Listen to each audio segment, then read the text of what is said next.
Buenas tardes a todas y todos. Podemos ya empezar, porque lo importante también es respetar los horarios. Así que voy a introducir un poco el seminario de hoy, que como sabéis es el primer encuentro del ciclo de seminarios. Os doy la bienvenida a este primer encuentro del ciclo de encuentros virtuales, los retos actuales del derecho penal internacional, organizados por la Fundación FIPCAR.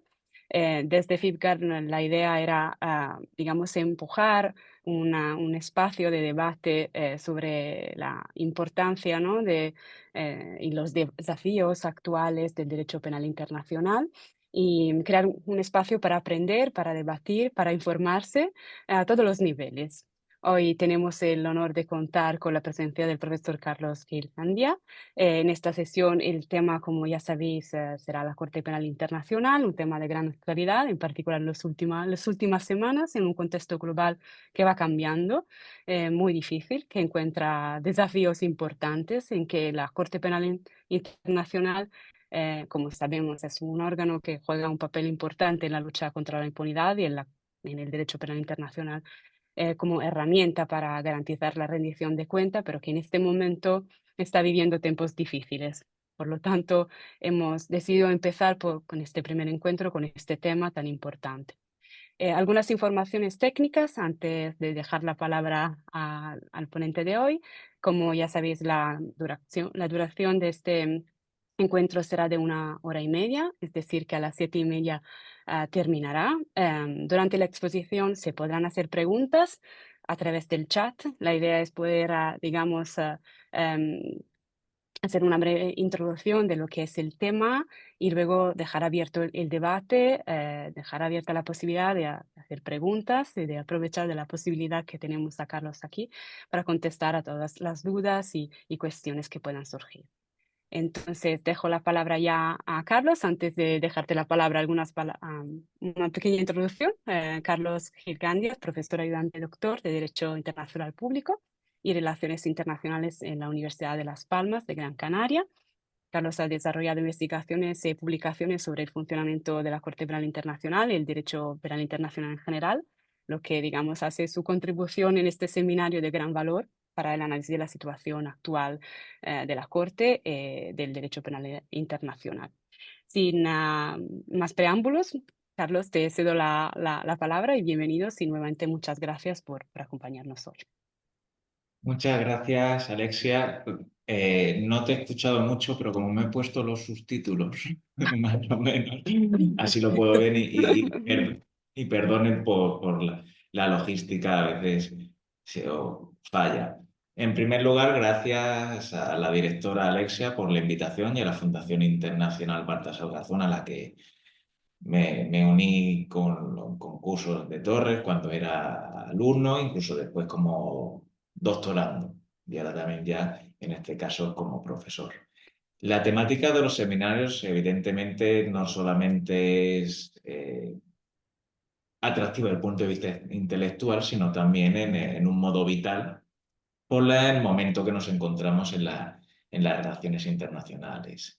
No obstante, si me permiten, para comenzar, me gustaría hacer como una puntuación, porque suelo leer en los medios de comunicación una actitud bastante negativa, incluso miedosa en relación al momento actual. Miren, en el derecho internacional, en el ordenamiento jurídico internacional siempre va a tener que convivir con el poder. El derecho internacional en este sentido, su hábitat natural es siempre irregular. Y entonces, al convivir en estas relaciones internacionales, siempre va a haber un cumplimiento por grandes hegemónicos y un cumplimiento por parte de otros. O sea, siempre es lo mismo, pero cambiando los actores. No vivimos en una época llamativa porque las personas que acceden al poder creen poco en la estructura internacional, jurídica e institucional surgida a partir de 1945. Pero es una estructura bastante potente. Y dentro de esta estructura, surgida a partir de la fecha indicada, está la Corte Penal Internacional, que ha sido un gran avance. De hecho, es la gran codificación de derecho internacional penal que surgió gracias a los juicios de Nuremberg, de Tokio y con los principios generales de Nuremberg, donde nos encontramos principalmente el principio de responsabilidad penal del individuo.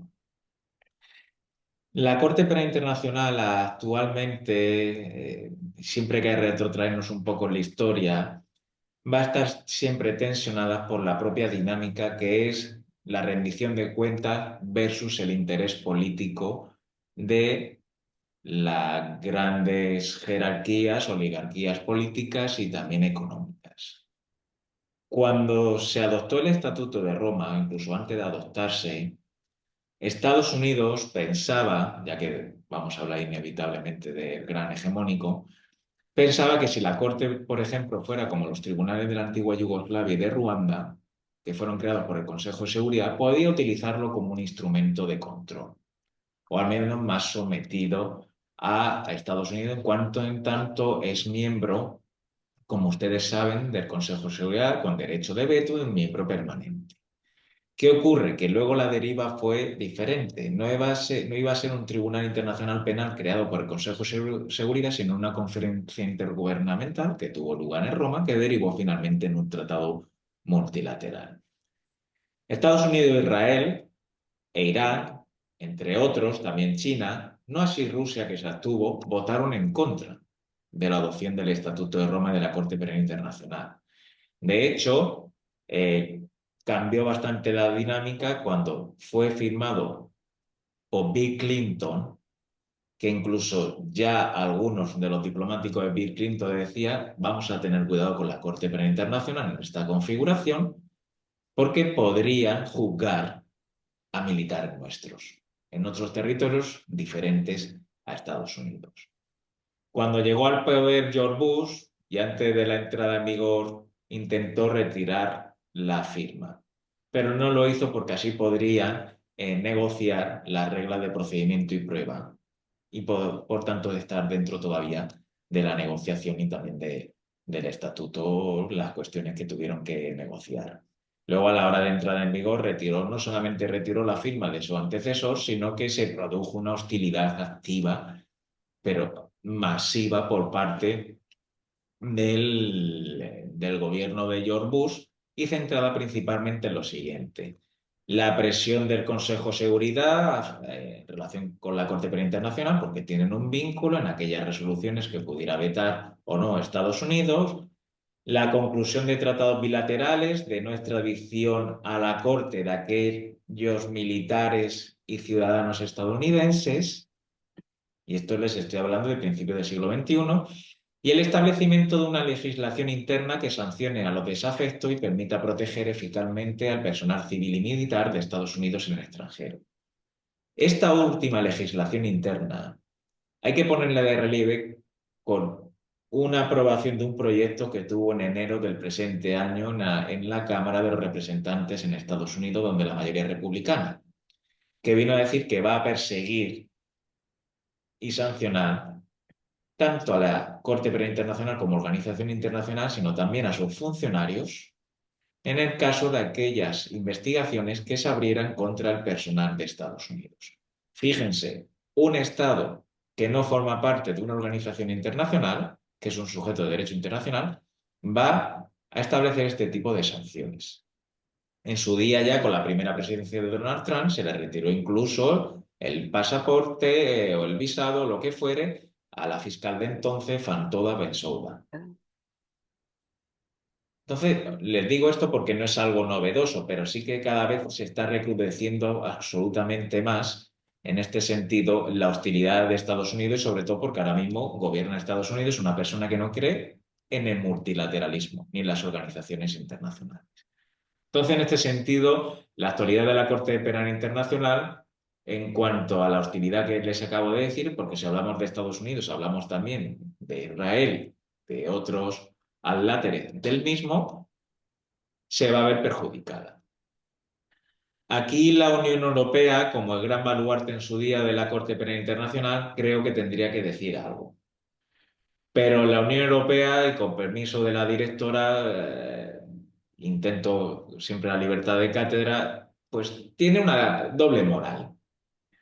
Porque vamos a analizar estas dos cuestiones sin dejar de lado a estos protagonistas.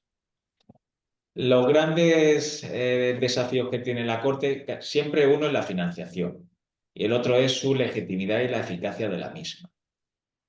Los tres o dos elementos de investigación principales, Gaza y Ucrania. En relación con Ucrania, la Corte Penal Internacional jamás había recibido tanto apoyo político y económico para abrir una decisión tan rápida, incluso con el envío de varios estados parte, casi 47 estados parte, que enviaron o remitieron la situación de Ucrania a la Corte, comenzando por Lituania y poco a poco adhiriéndose muchos estados europeos. E incluso Estados Unidos puso de relieve que iba a colaborar con la Corte Penal Internacional en relación con los crímenes cometidos en Ucrania. En cambio, nos vamos a la cuestión de Palestina. En relación con la cuestión de Palestina, salvo que recuerde mal, ningún Estado remitió la cuestión, sino fue Sudáfrica y otros estados del sur global. Y la cuestión ha sido muy lenta, pero también ha sido lenta porque la sala de cuestiones preliminares tenía que reconocer sobre qué territorio palestino la Corte Penal Internacional tiene competencia. Entonces, fíjense, con unos un apoyo masivo por parte de siempre de Occidente y por otro no. Aunque sí que ha habido estados como España, entre otros, que han reconocido al Estado de Palestina, pero el apoyo político-económico es muy diferente. Estos son los dos grandes temas que hay sobre la mesa. Y sobre uno se tiene que defender, otro no. Otro de los grandes temas que se tiene que pronunciar la Corte, se tiene que ayudar la Corte es en la situación de Darfur, que no sale tanto en los medios como Gaza y como Ucrania, pero en Darfur hace años que se están cometiendo ya investigaciones fehacientes y demostradas de crímenes de lesa humanidad y crímenes de guerra, y actualmente las fuerzas del ejército contra las fuerzas paramilitares han recrudecido de nuevo la situación que nos encontramos a nivel interno. Darfur fue una situación que fue reenviada por el Consejo de Seguridad de Naciones Unidas, pero aparte de reenviarla, después no ha hecho absolutamente nada. ¿A qué nos deriva esto? ¿Por qué no ha hecho nada?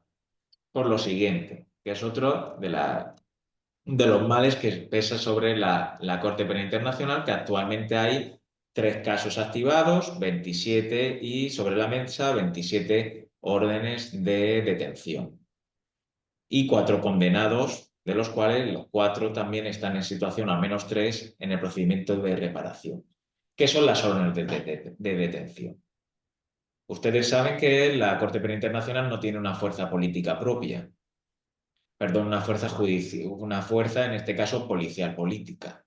Entonces depende de los estados parte o de aquellos estados no parte que quieran colaborar. Al-Bashir, que era sobre la persona que sigue vigente la orden de detención, pues ha acampado a sus anchas por todo el continente africano. Ninguno de los estados africanos que son estados parte, la mayoría en la Corte Penal Internacional, en virtud de las obligaciones internacionales que emanan del Estatuto de Roma, han cumplido esa orden de detención. Y si no incumples esa orden de detención, siempre se hace bajo el siguiente argumento de lo que no están a favor de detenerlo. Se trata de un jefe de Estado y tiene inmunidad.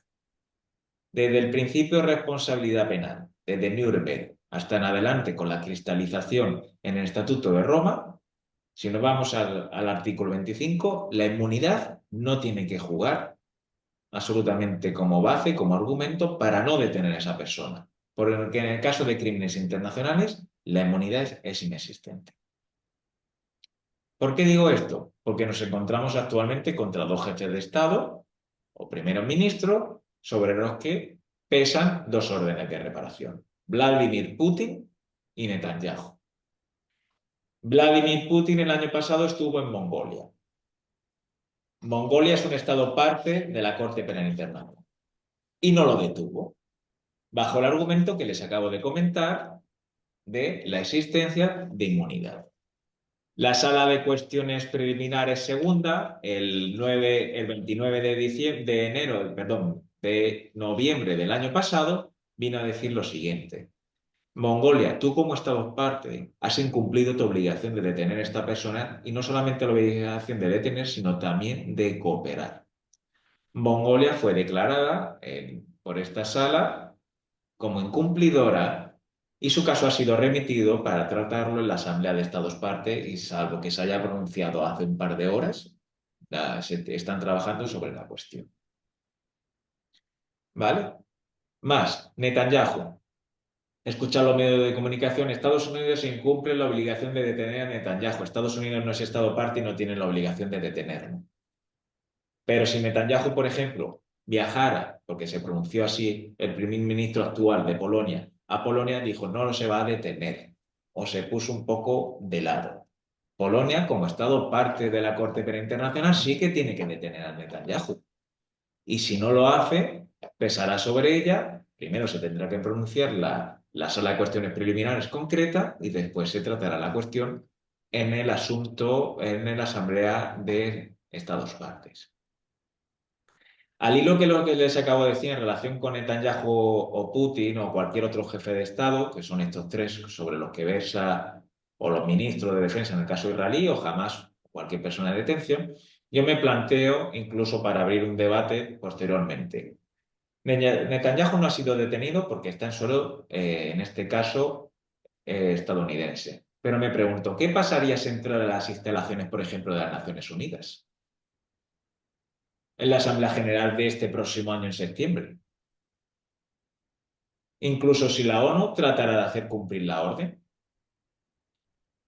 ¿Qué lo haría? En nombre de las Naciones Unidas. Las Naciones Unidas coopera de conformidad con lo que establece el Estatuto de Roma con la Corte Penal Internacional. No depende de, sino coopera con. ¿Será posible en la práctica, dado el lugar donde se encuentra la localidad de las Naciones Unidas, detenerlo? Y si es así, ¿con qué policía? Porque las Naciones Unidas no tienen una policía propia. Y esto es una cuestión, no es algo de ciencia ficción, sino que es una cuestión que está sobre la mesa, o que al menos yo me planteo en este sentido cómo podría perfectamente poder detener o no a Vladimir Putin, Netanyahu, la persona que fuera que estuviera en ese caso en la sede de las Naciones Unidas. Otra de las cuestiones también operativas de la Corte Penal Internacional, y esta no la había pensado, pero me parece novedosa, es en relación con el crimen de agresión, que es el crimen que ha cometido Rusia contra Ucrania. Ayer, la Unión Europea emitió un comunicado en que se va a crear un tribunal ad hoc, un tribunal concreto, en relación con el crimen de agresión, que es un acuerdo que ha llegado el Consejo de Europa, donde posiblemente tuviera su sede, con Ucrania y también con la financiación de la Unión Europea. Yo, ojalá este tribunal salga adelante, todavía se tiene que hablar, es teoría, pero me pregunto, si la Corte Penal Internacional tiene competencia, artículo 5 del Estatuto de Roma, sobre este crimen de agresión, que es un crimen de élites, es un crimen por el propio proceder que queda casi impune, ¿va a restar eficacia y legitimidad este tribunal creado por la Unión Europea a la Corte Penal Internacional? Porque va a investigar un crimen de la cual la Corte Penal Internacional ya es un mecanismo de rendición de cuentas que existe actualmente y no hace falta inventar. ¿De acuerdo? Esto también podría estar vinculado en relación con este crimen internacional, con la ayuda o la capacidad que incluso en este mismo aspecto pudiera tener la Corte Penal Internacional también con la materia del tribunal. A mí realmente creo que la Corte Penal Internacional se vería debilitada en su autoridad. Creo. No solamente por las órdenes de arresto que acabo de mencionar, sino también, evidentemente, por las propias dinámicas internas de la Corte. Porque hasta ahora yo estaba hablando de dinámicas externas, pero la Corte también tiene sus propias dinámicas internas que, aunque sea un órgano conjunto, tiene varios organismos. Y no es lo mismo en materia, por ejemplo, de reparación, determinadas cuestiones de perspectiva de género que en su día Pensouda, y creo que hay que decirlo, defendía, a determinadas interpretaciones que hacían las propias salas o de sala de primera instancia o sala de apelación. Y les voy a poner un ejemplo para saber estas propias dinámicas internas, que algunas ya se han superado, pero otras se tienen que superar. Cuando fueron detenidos o cuando fue abierta la investigación en la República Democrática del Congo, que todavía sigue presente, y contra algunos señores de la guerra todavía hay órdenes de detención, el fiscal de entonces, Luis María Ocampo, no puso a la hora de detener a estas personas como crímenes sexuales o no introdujo los crímenes sexuales en la detención por parte de la Fiscalía. O hizo una interpretación de la Fiscalía que desde luego no se acomodaba a esa realidad probatoria que existía en crímenes de violencia sexual. Claro, ante ello la sala poco podría hacer. Con esta persona se les va a jugar por esto. Yo no puedo después introducir un parámetro diferente a lo que se ha juzgado porque es derecho penal básico lo que estamos hablando. Pero aún así introdujo un matiz muy interesante que, si bien es cierto que estas principalmente niñas y mujeres que habían sido violadas no iban a obtener reparación directa por este crimen concreto, sí que vamos a otorgarles la reparación que pudieran recibir por crímenes, otros tipos de crímenes diferentes, la perspectiva de género. Y este es un debate muy interesante que se dio y que perdura, de hecho, hoy por hoy en relación con la configuración de los propios crímenes. Hubo otro debate interesante que por suerte la Corte, no por suerte, sino no sé si se ha avanzado o no se ha avanzado, es el caso de Onwen, que había una parte de la Fiscalía donde decía que quizás no se podía haber juzgado o determinados informes psicológicos porque era un niño soldado convertido en... Claro. Entonces, ¿qué aplicamos? ¿Era consciente cuando fue detenido y usado como niño soldado de lo que estaba ocurriendo era mal? Porque uno se desarrolla, la capacidad intelectual y la capacidad psicológica es paulatina. Y si a ti, cuando eres niño, te educan en la violencia, para ti la violencia no es algo anormal, sino que es normal. Finalmente ha sido condenado, porque yo creo que hubiera sentado un precedente bastante grave poder haber exonerado a Onwen dentro, porque si ya de por sí los niños de los señores de la guerra utilizan a los niños de la guerra porque sabe que son menores de edad y no pueden ser juzgados como tales, pero son víctimas y victimarios a la vez desde un punto de vista jurídico-ético. Esto les digo para que los debates no solamente son externos, sino en la propia también configuración interna.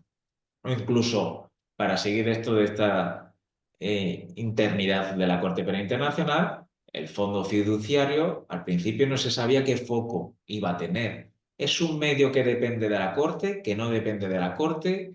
Su posición dentro de la misma es un vehículo a través del cual se puede reparar a las víctimas.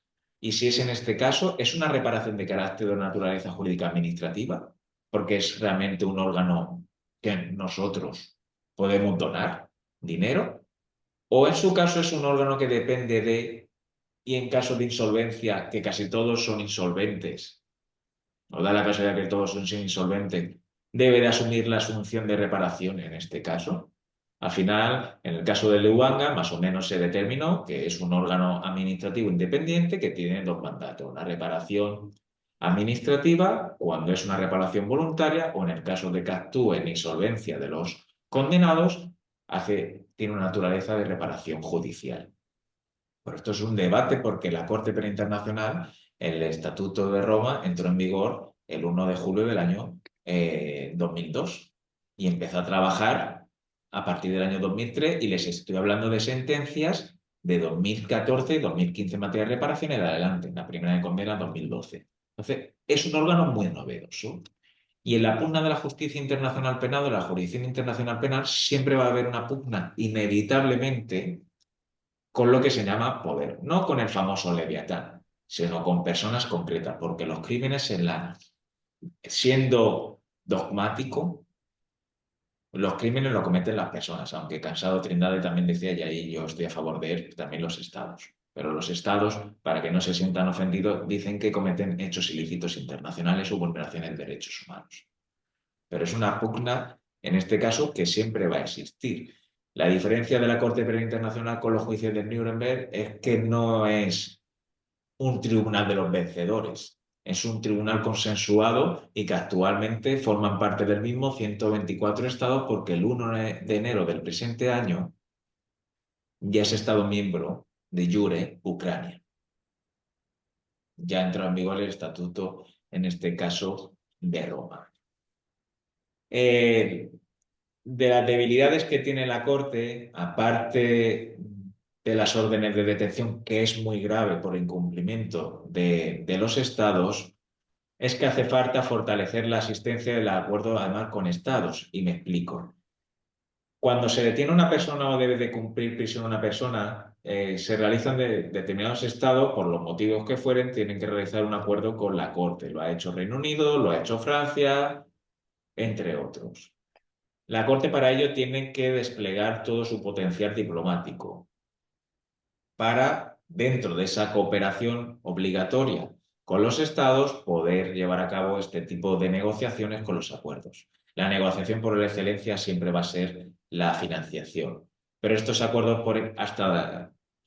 hasta donde uno puede saber solamente existen desde el punto de vista punitivo, pero ojalá existieran también desde el punto de vista reparativo, que es en relación con las víctimas, porque la Corte tiene un foco, aunque sea un tribunal donde se ha reconocido el derecho a las víctimas, tiene un foco todavía mayormente punitivo. Otra de las actualidades es la mayor implicación que debe de tener el Consejo de Seguridad de las Naciones Unidas. Si bien el mismo tiene la facultad de remitir a este tribunal las decisiones, su respaldo a la ejecución de las órdenes de arresto, siempre y cuando el Consejo haya remitido la cuestión, tiene que ser sin añadiduras, sino muy tajantes en el caso de Al-Bashir. Pero está demostrando que en ciertas ocasiones es bastante selectivo y políticamente condicionado.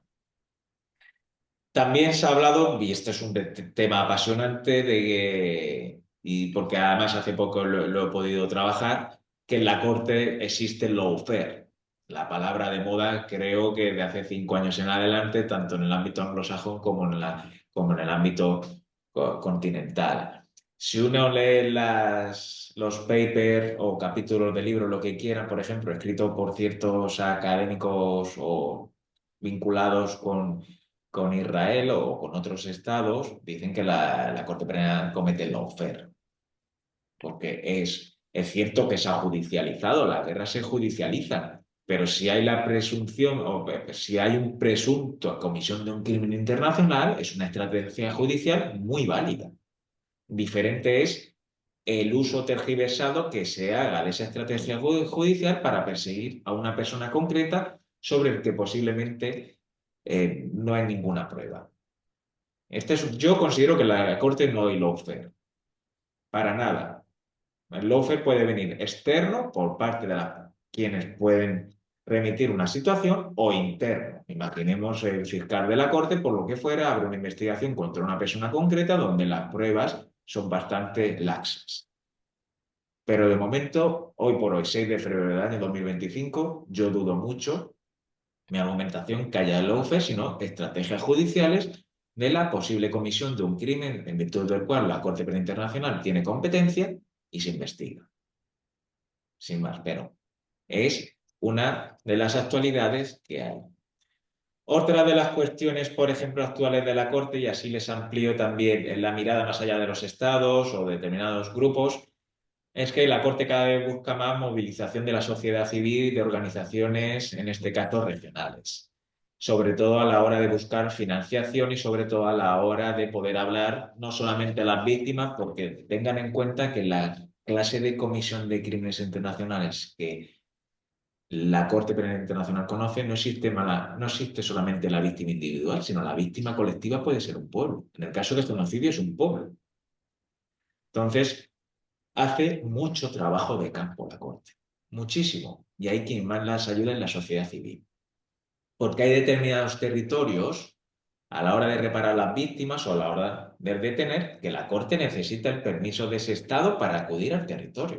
Vale, obtienes el permiso, pero quizás luego no te doy la protección para tus miembros, ni te guío dónde debes de ir al último escondite del terreno más lejano del mundo ahí es la sociedad civil la que está ayudando particularmente, sobre todo en República Democrática del Congo y de Uganda. Y de hecho les animo, por ejemplo, a buscar las redes sociales de la Corte Penal Internacional para que vean esa interactuación que hace el personal de la Corte Penal Internacional con los miembros, en este caso, de la sociedad civil. Otro caso que sé que, por ejemplo, a la directora le interesa, que no he hablado en relación con las órdenes de detención, es el caso de un libanés que, estando en Italia, la Corte Penal Internacional emitió un comunicado a varios estados europeos, en este caso concretamente seis, y también la alerta roja por parte de Interpol. Esta persona creemos que está en continente europeo y sobre él hay una orden de detención y entrega. No sé si lo pronuncio bien, pero bueno, Najin, no lo sé cómo se llama concretamente el señor. El caso es que se encontraba en una habitación de Turín, fue arrestado, pero el tribunal, en este caso de apelaciones de Roma, ordenó su liberación el 21 de enero con la opinión favorable de, y si no, Alexia, por favor, corrígeme, de la Fiscalía General, diciendo que había irregularidades procesales, en este caso en el arresto. Ya saben que un jurista, la técnica jurídica cuando es bastante ambigua es una cosa que apasiona.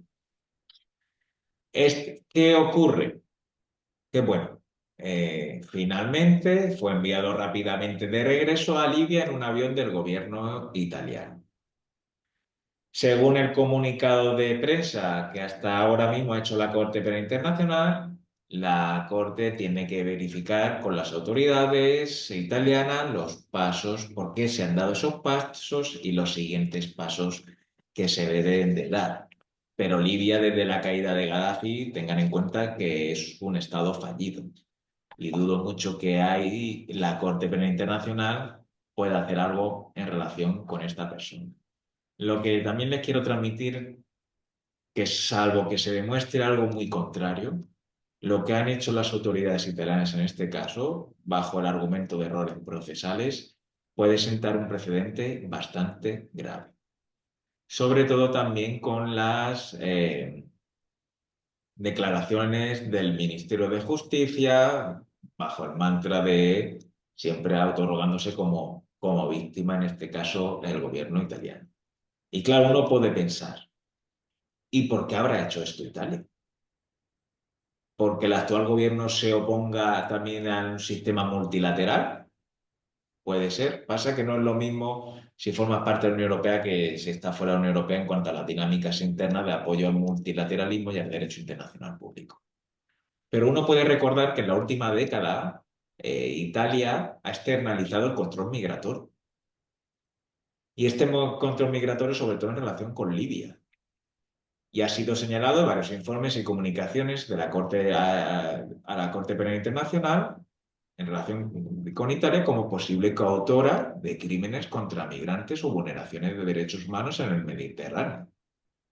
Y la postura del gobierno italiano refuerza la impresión de que las relaciones con la Corte Penal Internacional, ahora de sus vínculos, son más políticos que realmente el cumplimiento jurídico del Estatuto de Roma. Por eso les quiero transmitir las posibles variables que pueden haber, que hasta ahora poco o nada se sabe, en este caso con la Corte Penal Internacional. Todo lo que acabo de decir realmente podría implicar una deslegitimación de la Corte, ya sea proveniente de Estados Unidos, de Israel o de otros estados que no han ratificado o que sí que han ratificado, como en el caso de de Italia, el Estatuto de Roma. Lo único que hacen es socavar la autoridad de la Corte Penal Internacional al proyectarla como una entidad politizada o parcial. Por eso también les he hablado de lawfare. Y este discurso lo que hace es minar la desconfianza ante una organización internacional donde hubo un consenso mundial que se empezó a negociar en el año 92. La Asamblea General de Naciones Unidas le dijo a la Comisión de Derecho Internacional, que es su órgano subsidiario, tienes que trabajar en un proyecto de una posible creación de un Tribunal Internacional Penal universal y de carácter permanente. Que lo asumió un comité a partir del año 96 y finalmente se desarrolló posterior. También hay presión sobre los Estados parte a sancionar y amenazar con represalias a determinados funcionarios y Emmanuel Macron No lo ha dicho así, pero en relación con Italia, tanto Alemania como Francia como Polonia, y la cuestión de la Corte Penal Internacional, creo que han sido bastante suaves o no muy tajantes en cuanto a su apoyo. Debilitamiento, sin más, de la cooperación internacional. La cooperación internacional es un principio estructural del derecho internacional, pero también un principio procesal. Y las sanciones, desde luego, pueden afectar a la capacidad que tiene la Corte para obtener pruebas, arrestar sospechosos y asegurar la cooperación con actores terceros. La perspectiva futura, para que no hablar yo solo, que ya he hablado hoy en clase, creo que la Corte, por su propia dinámica, siempre se va a enfrentar a un futuro incierto. Y más cuando los aires o ese interregno que en su día mencionó en los cuadernos de la cárcel Antonio Gramsci, decía de no sabemos si estamos dejando un mundo viejo atrás y nos vamos a pasar a otro mundo nuevo que ocurre en ese interregno, en ese momento. Se discute la posibilidad de fortalecer su independencia ad intra y ad extra y mejorar su relación con las jurisdicciones nacionales para hacer más efectiva la persecución de los crímenes internacionales. La Corte se encuentra hoy por hoy todavía en una fase de construcción, enfrentando retos sobre su universalidad, es decir, adhesión de más estados y su cooperación internacional. Pero a pesar de los desafíos que hemos podido hablar hoy aquí, su legitimidad creo que sigue siendo fuerte y fuerte en la comunidad internacional, o al menos en la sociedad internacional, y sobre todo en la lucha contra la impunidad. Les invito a leer, por ejemplo, el informe que el fiscal presentó ante la Asamblea General de Naciones Unidas para que puedan ver los avances que hay en la investigación, como por ejemplo en el caso de testimonio del chat más de 6.000 testigos, pero también para ver las debilidades que actualmente existen. Las principales, y así lo menciona el informe del fiscal, que ya hemos hablado aquí, Gaza, Ucrania y Darfur, y el apoyo indispensable que necesita esta organización internacional con sede en La Haya. Muchas gracias. Muchísimas gracias, Carlos, por, Bueno. digamos, introducirnos a la corte, a los desafíos actuales, a darnos este diagnóstico tan completo, ¿no? Del puzzle de cuestiones y problemas actuales, ¿no? Que hay en este momento. Por ahora no veo preguntas en el chat, así que puedo empezar con mis preguntas, que son varias en realidad, porque tenías pensado algunas, pero han cambiado a lo largo de tu presentación. La primera pregunta, un poco amplia, claramente, es, frente a este diagnóstico, frente a esta situación, para mirar las cosas de una perspectiva positiva. eh, ¿Qué se puede hacer? ¿Cuáles serían las reformas, las prioridades que tú ves? Claro, es difícil contestar, me imagino, a esta pregunta, claramente. Pero ¿dónde se podría actuar para, pues, sustentar un poco más la corte, para que no empeore la situación? Porque, como has bien explicado en el último caso de Más de Italia que comentaba, la postura de estados que históricamente, ¿no? Han ido apoyando el compromiso con los principios de la justicia penal internacional están perdiendo fuerza, ¿no? Entonces vamos hacia un escenario que nos preocupa mucho. ¿Qué se puede hacer? Sería digamos, una solución a medio o largo plazo? Esta primera pregunta. La segunda tiene más a que ver con la percepción de la corte, porque entre, digamos, los profesionales, las personas que tienen un interés hacia este tema, tenemos las herramientas para comprender, ¿no? Que, como dices tú, a pesar de todos los desafíos, sigue siendo una conquista, am, digamos, una institución que tiene su fortaleza, ¿no? Mm, pero entre la ciudadanía que no tienen estas herramientas, la percepción de este órgano, ¿no? Tan lejano, además, que está en La Haya, pero se ocupa de situaciones alrededor del mundo, que pero cuando pasan situaciones no hacen nada en concreto, ¿no? Tiene estas limitaciones, debilidades internas que hacen parte, digamos, un poco de la estructura. Eh, es muy difícil, ¿no? Comprender mm, digamos, el rol que tiene y que puede tener, que podría tener en el futuro, ¿no? Y entonces creer, tener una confianza en estas instituciones. Es un poco, mi pregunta tiene que ver con la confianza en las instituciones, que es un tema que vemos también a nivel nacional, ¿no? Pero me pregunto también todas estas noticias que estamos viendo en estos días, cómo pueden afectar la ciudadanía, además de, y junto a otro tema, la campaña de desinformación sobre la Corte, que va un poco de la mano a las sanciones de Estados Unidos y toda una retórica, ¿no? sobre la Corte que has mencionado tú en tu presentación. Así está como primeras preguntas y animo a las personas a ponerlas en el chat si tienen preguntas, cuestiones, dudas y aclaraciones. Pues gracias, Alexia, y les animo por favor a participar, que además estos seminarios son por y para ustedes. Entonces, y también estamos agradecidos, al menos, en mi caso, por participar. Comenzando por la última, claro, la Corte, si ya cuesta de entenderla a un alumno o al alumnado de Derecho Internacional, ¿cómo lo va a entender la persona también? Porque la información que les llega será a través de los medios de comunicación o los altavoces que tengan los representantes públicos. Si los altavoces de esos representantes públicos van a ser negativos en relación con la Corte, obviamente lo que le llega a la psique del ciudadano es, aun desconociendo lo que es la Corte, pues ya tengo una perspectiva negativa de la misma. Esto, claro, nos lleva a lo siguiente, que los representantes públicos deben de tener una cultura cívica en relación con el orden internacional que se dio de 1945 en adelante. Y es un apoyo, porque además es un orden que proviene principalmente de la Ilustración, que es lo que hoy se está perdiendo, y esto es entrando en otra dinámica, son valores principales de la Ilustración que provienen principalmente del ámbito del liberalismo.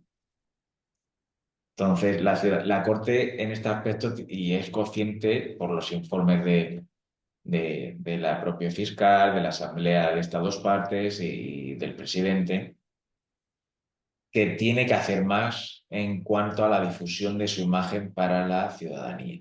¿Cómo lo hace? Por ejemplo, para la ciudadanía joven, todos los años se celebra en La Haya los famosos Mots para que pueda ir la gente a debatir diferentes universitarios y aprender la propia dinámica de la corte. Eso ya, como lo denominan hoy por hoy, es una transferencia del conocimiento. Ya van allí y alumnos, antiguos alumnos míos, ya conocen la dinámica de la corte gracias a este programa que hay. También hay programas, por ejemplo, de beca o de scholarship para que las personas conozcan, la gente joven o no joven, conozcan la propia dinámica de la corte y particularmente muy centrada, por ejemplo, en América Latina. Porque si bien los idiomas oficiales de trabajo de la corte es el inglés y el francés, también el español tienen una cierta relevancia cada vez mayor. En relación con las personas de a pie es muy difícil cuando no imposible, porque es algo que entiendo que interesa poco o nada. Porque si no le interesa a un gobernante de turno, una persona de a pie no está preocupada si va a cometer un crimen alguien o no, sino está preocupada de poder, hoy por hoy, en el caso de Europa y a nivel mundial, acceder a una vivienda. Entonces uno tiene que ser, cuando uno es igual que yo tengo una responsabilidad como profesor de universidad, porque se tiene, uno cuando adquiere un determinado cargo de representante público tiene que ser un responsable. No por él o por ella, en primer lugar, sino porque su Estado al que representa tiene unas obligaciones internacionales que cumplir. Y no son unas obligaciones internacionales asumidas de un día a otro, sino son obligaciones internacionales surgidas a partir de muchos debates, de muchos consensos, y también, y no pretendo con esto ser un, un poco oscuro, sino derramamiento de sangre, porque después el ordenamiento surgido a partir del año 1945 es después de una Segunda Guerra Mundial y antes una Primera Guerra Mundial y guerras civiles internas. Entonces, no es algo que se logre de un día a otro. Y antes se ponía de relieve que lo anterior no puede volver a ocurrir. Yo dudo mucho porque ha avanzado mucho aunque actualmente es cuando hay más guerras en activo, después de la Segunda Guerra Mundial, dudo mucho que se vuelva lo de antes. No hay que ser catastrofista, pero sí que hay que fortalecer. Ya defender lo que hay es una revolución. Más revolución sería en este caso fortalecerlo. Pero a través de estos mecanismos que les he dicho, que hace la Corte, sí que a la gente se le hace más cercano el principio de proximidad, sobre todo en aquellos lugares que desgraciadamente han cometido crímenes que sí que tienen un conocimiento. Y en relación con tu primera pregunta, salvo que recuerde más, no sé si era en relación que qué pueden hacer los estados en cuanto a no sé si era el apoyo de la Corte. Sí, un poco para apoyar la corte, para evitar que las cosas se empeoren, digamos, en general, ¿no? Un poco cuál es la vía, una o más prioridades que tú ves de dónde se podría, por parte de los estados, Asamblea de los Estados partes, hacer algo para fortalecer la corte ante estos desafíos. Pues bueno, los estados en ese caso es que ahora sí que se ha bajado el volumen, perdón, todavía he intentado leerlo, aunque la transcripción es literal, eh, cumplir sus obligaciones. Sé que no hay más. El resto ya es literatura.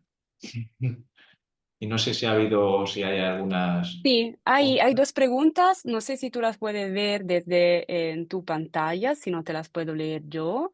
Bautista pregunta, perdón, un segundo. Buenas tardes, Carlos. Muchísimas gracias por su exposición. Tomando como ejemplo el Tribunal para el Crimen de Agresión en Ucrania debatido en el Consejo de Europa, quisiera hacerle la siguiente pregunta. ¿Cree usted que el surgimiento de nuevos tribunales mixtos podría también vulnerar la legitimidad de la Corte, tal como sucede en el Tribunal Penal Especial para la República Centroafricana? Esta es la primera pregunta. Luego tenemos otra de Sandra que dice, ¿podría poner un ejemplo de un caso, sentencia clave de la Corte para poder empezar a familiarizarme con el lenguaje de la Corte? Vale. Pues en relación con bueno, en primer lugar, gracias por las preguntas. Yo no creo que el surgimiento de nuevos tribunales vulnere la legitimidad, porque la Corte tiene una legitimidad. Lo que sí que puede, no sé si antes he dicho eso, si no, perdónenme porque por la propia dinámica del impulso de dar, al final uno puede mezclar palabras. Y sobre todo cuando lo tenía todo en la cabeza, pero sí su eficacia, o al menos respuesta que se puede tener a la misma. Pero si esos pero esto es el diálogo que hay entre tribunales internacionales. Y es un diálogo que antes era poco fluido y ahora es más fluido. Siempre y cuando se trate de tribunales que puedan cooperar, por ejemplo, en este caso en el crimen de agresión, que yo creo que de forma inevitable van a cooperar, pues bienvenido sea. Verme o no, en este caso, la eficacia de la Corte, porque lo importante es la justicia, y no quiero sonar a Miss o Mister Universo, sino justicia y en este caso para las víctimas. Habría que ver en este caso la cohabitación de los propios tribunales siempre y cuando pues, no se solapen en una determinada investigación o no condenen eh, no condenen a la misma persona por el mismo delito, porque eso está prohibido de conformidad con el Estatuto de Roma. Pueden cohabitar perfectamente, siempre y cuando haya un diálogo fluido, porque de hecho hay un diálogo fluido entre la Corte Interamericana de Derechos Humanos y la propia Corte Penal Internacional, como a la hora de reparar a las víctimas, la propia Corte ha asumido cierta jurisprudencia de la Corte Interamericana. No sé si con eso le he respondido, pero creo que no va a vulnerar para nada la legitimidad, seguro que no, sino hay que ver cómo actúa ese tribunal concretamente. Si ese tribunal, en el caso de África es que es llamativo porque hubo un gran conflicto político cuando muchos estados africanos decían que se trataba de una corte neocolonial o una corte que solamente se fijaba en África, pero es que la mayoría de las investigaciones que estaba haciendo la corte en África era porque la habían remitido los propios estados africanos. O sea, no había sido motu propio la Corte, sino estados africanos han remitido la cuestión a la Corte.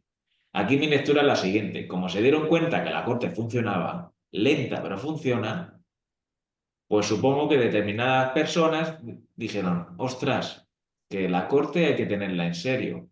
Vamos a intentar, de hecho, crear un propio tribunal donde se tenga en cuenta la inmunidad de los jefes de Estado y primeros ministros.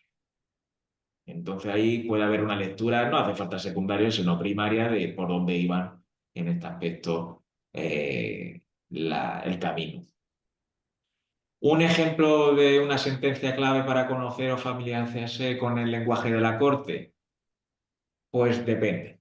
La primera sentencia que hubo en condena, lo que pasa es que son sentencias, hablamos de 100 páginas en adelante, pero la Corte Penal Internacional, y esto es una forma de acceder, por ejemplo, su conocimiento a la ciudadanía que no se adopta en la materia, tiene como unos papers de 2 paginitas donde resumen perfectamente el caso de hechos ocurridos, la condena y finalmente la reparación, que te resume 100 y pico páginas en dos.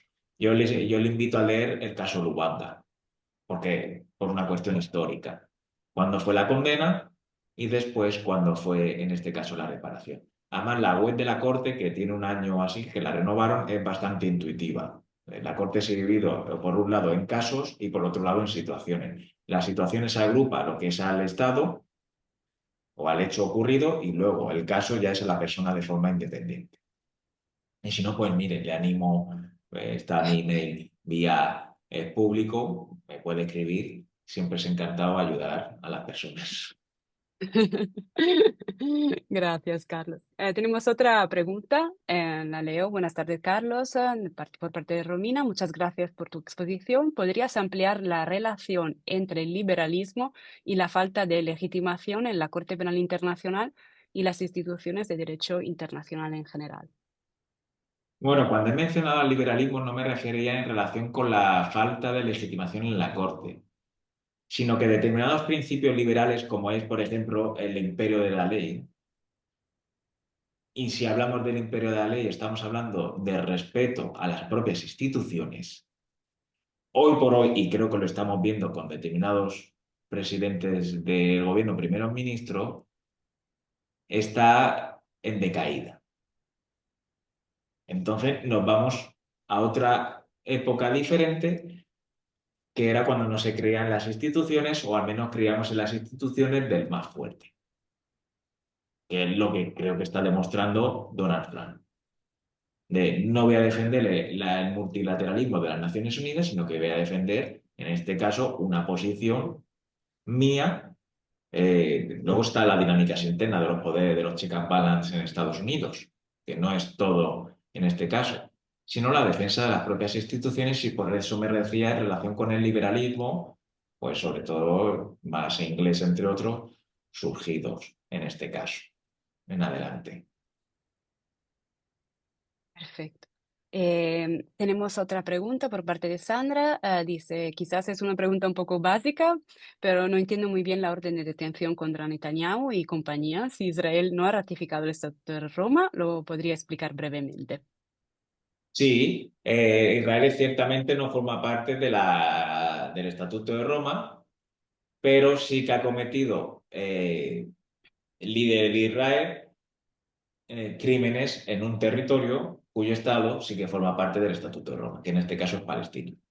Y por eso hay una orden de detención de entrega contra Netanyahu, porque es donde también se comete, en este caso, el crimen. Es como cuando la Corte Penal Internacional empezó a hacer la investigación en Afganistán, cuando había militares estadounidenses, que fue cuando dobló Estados Unidos su hostilidad a la Corte porque esos militares, aun siendo ciudadanos estadounidenses, en un territorio donde posiblemente han cometido crímenes, al pertenecer este Estado a la Corte Penal Internacional, sí que pueden ser detenidos. Esa es la lógica. Se explican muchas cosas con este caso. Andrea hace una pregunta sobre España. Buenas tardes, Carlos. Muchas gracias por su exposición. Mi consulta es si hubo alguna sanción por parte de la Corte Penal Internacional hacia España por no juzgar los crímenes del franquismo ni reconocer la jurisdicción universal ejercida por Argentina. Caso apasionante donde lo haya para un internacionalista. La Corte Penal Internacional no puede juzgar, no puede decirle absolutamente nada a España porque la Corte Penal Internacional solamente tiene competencia desde que entró en vigor su estatuto. Es decir, solamente puede juzgar a crímenes internacionales cometidos a partir del 1 de julio del año 2002. Entonces, todo lo ocurrido anteriormente no lo puede conocer. Exactamente. No sé si hay otras preguntas, tenemos tiempo. Yo, entre tanto, sigo No, con bueno, mis y lo que dudas y mis hace, cuestiones. Sí, sí, no, bueno, que Carlos. hay un vínculo también muy interesante entre la jurisdicción universal, el principio de jurisdicción universal y la Corte Penal Internacional, que al fin y al cabo lo que persigue es lo mismo, rendición de cuentas.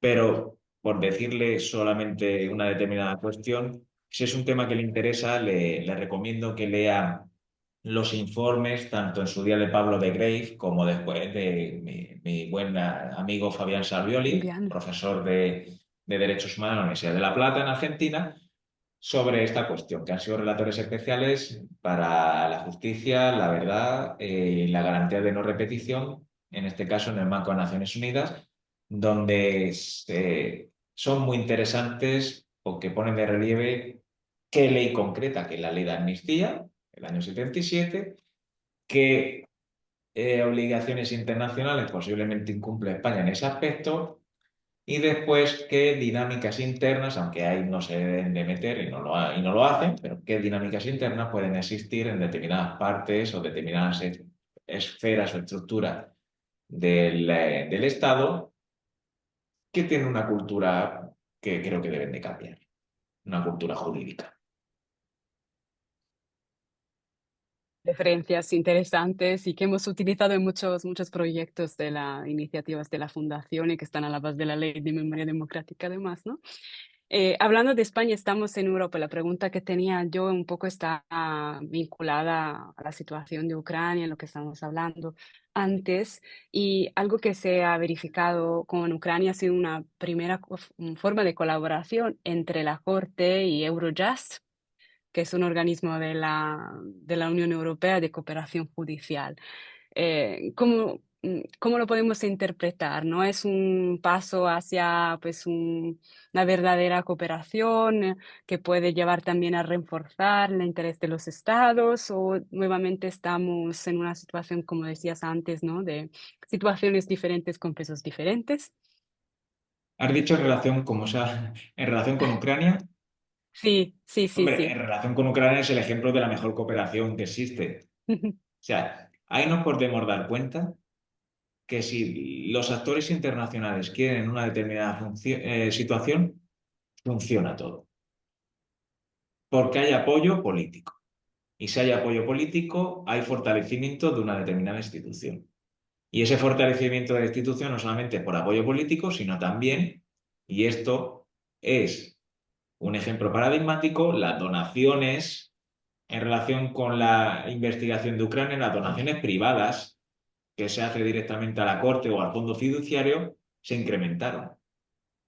Porque las sanciones, por ejemplo, que quiere imponer Donald Trump, también puede ir contra aquellas empresas o ONGs o cualquier estructura asociativa que done a la Corte Penal Internacional. Entonces, el caso de Ucrania, el apoyo que ha tenido la Corte por parte de la Unión Europea, por parte de las Naciones Unidas e incluso por parte de Estados Unidos, es el ejemplo claro que si se quiere, se puede.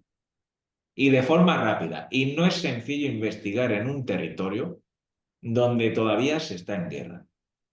No es sencillo, porque estás poniendo en peligro a las propias personas que forman parte de esa institución internacional. Y también, evidentemente, recibe el apoyo pues, de Amnistía Internacional o de la Media Luna, entre otros. Y antes se me ha olvidado comentarlo, pero claro, cuando las sanciones esta que emite Estados Unidos, o que creo que todavía no se aprueba el proyecto, pero que se aprobará, buen seguro, por la configuración de la Cámara, hay que ver de qué nacionalidad son, en este caso, los jueces y las juezas. Y hay jueces y juezas europeos. Van a defender, van a defender los estados a sus ciudadanos, porque no está atacando a la Corte Penal Internacional sola, sino directamente al personal. Y ese personal tiene una ciudadanía. Y tú como Estado estás obligado a defender a tu nacional.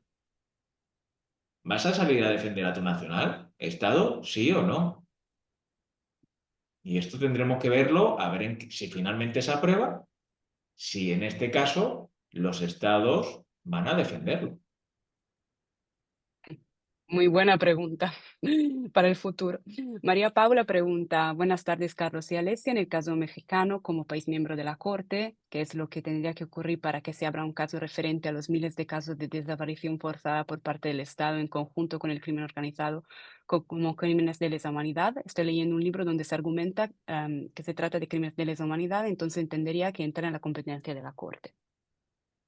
Pues es una interesante pregunta, muchas gracias.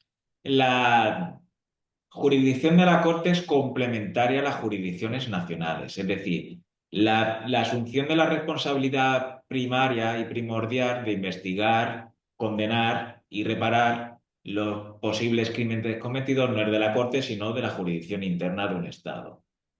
¿Cuándo actúa la Corte? Cuando ve que el Estado no puede actuar, es decir, no tiene las infraestructuras, o nos encontramos en una determinada guerra civil interna, lo que fuera, ahí la Corte Penal Internacional actuaría, siempre y cuando el Estado, como en el caso mexicano, se haga parte. O en su caso, que vea que hay indicios de posibles crímenes del artículo 5 y el Estado no quiere perseguirlos. El caso mexicano, el desplazamiento, el crimen organizado. Aquí se debatió en la Corte Penal Internacional la existencia si tenía que ser competente en materia de terrorismo. ¿Por qué no lo ha sido? Porque no hay un concepto, sí, desde un punto de vista de la teoría sí que hay un concepto de terrorismo en el ámbito del derecho internacional, se juntamos determinados elementos. Pero el concepto de terrorismo y de crimen organizado depende más la nomenclatura y su significación y dependiendo del estado en cuestión. No es lo mismo a lo mejor el crimen organizado para las autoridades de México como el crimen autorizado en este caso por las autoridades españolas. Entonces por eso se descartó en este aspecto estos crímenes, concretamente. El desplazamiento o la desaparición forzosa sí que ya es un crimen en este caso, como bien indica, pero la que tiene que investigar o entrar a investigar en la Corte Penal Internacional, ya sea a través de la Fiscalía, o en su caso que el Estado mexicano remita la cuestión. Un ejemplo lo tenemos con Colombia. La Corte Penal Internacional estuvo investigando durante mucho tiempo a Colombia, sobre todo con los falsos positivos, Vemos. pero el año pasado, creo recordar, y si no fue el año el anterior, pues como que ya ha dejado trabajar sola Colombia, aunque la Corte Penal Internacional va a estar vigilándola detrás. Pero sí que estuvo bastante pendiente con el subfiscal, el segundo fiscal, yendo a Colombia para ver cómo se había implantado el sistema de reparación, justicia y verdad que emana del acuerdo que hubo en su día con las FARC.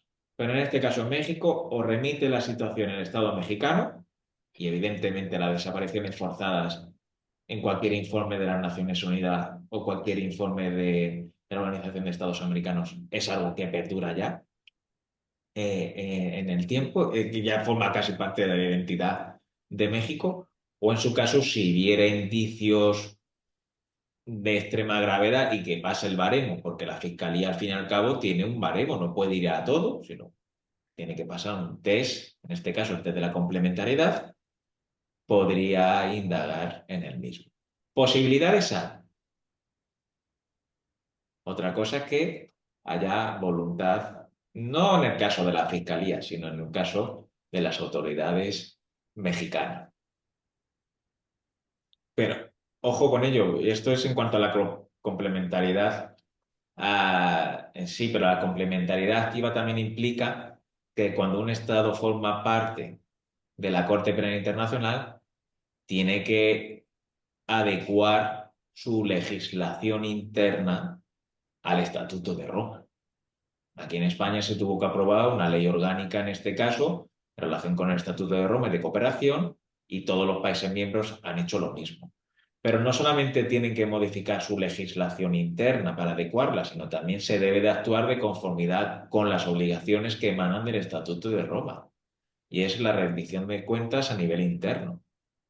Y ya en el caso que no se le dé, por los motivos que fuere, cuando entre a la Corte. Pero México, desconozco el caso mexicano, ha tenido que realizar eh, modificaciones internas seguro para ajustarlo. Otra cosa es que funcionen o no. aunque se quieran que funcione o no, que es la eficacia de las normas. Pero su legislación tiene que estar de conformidad con sus obligaciones con el Estatuto de Roma. Y una cosa que, así doy tiempo a las personas que quieren hacer otras preguntas en los últimos minutos, una cosa que me he apuntado de tu exposición ha sido, digamos, hiciste hincapié en el hecho que la perspectiva que tiene la Corte, su sistema sigue siendo muy punitiva, ¿no? Un poco tradicional en el sentido típico del derecho penal y que faltaría digamos, una perspectiva más hacia las víctimas, hacia las necesidades de las víctimas. ¿De qué forma se podría modificar el sistema de la Corte para que pueda cumplir más con esta exigencia, según tu opinión, realmente? No sé si lo he entendido bien por el fallo que sabes que tengo, esa relación que puede Sí. hacer cómo se puede modificar el sistema de la Corte en relación con las víctimas. Ujú. Sí. Pues por ejemplo, en materia de reparación o Y para que sea menos punitivo y que tenga más en cuenta las necesidades de las víctimas, ¿no? Que decías antes, una de las debilidades es esta perspectiva que sigue teniendo la Corte en su operatividad. pues bueno, comenzando por el principio, si uno lee el Estatuto de Roma, su función es meramente punitiva.